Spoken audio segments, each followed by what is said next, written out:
অনেকেই কালী পুজো আর দীপাবলিকে এক ভেবে বসেন, কিন্তু আজকে বলবো এই দুটো উৎসব সম্পূর্ণ আলাদা কিভাবে।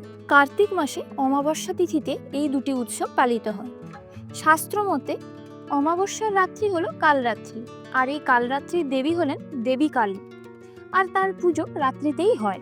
কথিত আছে নদিয়ার রাজা কৃষ্ণচন্দ্র কালী পুজো ধুমধাম করে শুরু করেছিলেন, আর তারপর থেকেই পূর্ব ভারত অর্থাৎ বাংলা, অসম এবং উড়িষ্যায় এই উৎসব শুরু হয়। অন্যদিকে রামচন্দ্র রাবণ বধের পর অযোধ্যায় ফিরে আসেন, আর সমগ্র অযোধ্যাবাসী তাকে দীপ জেলে স্বাগত জানান।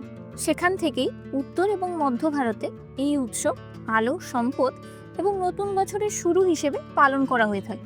গভীর রাতে নয়, সন্ধ্যার পর দীপ জ্বালিয়ে এই উৎসব পালন করা হয়। তাই এবার থেকে যদি কেউ কালী ঠাকুরের ছবি দিয়ে হ্যাপি দীপাবলি লেখে, তাহলে তাকে অবশ্যই এই রিলটি শেয়ার করবেন।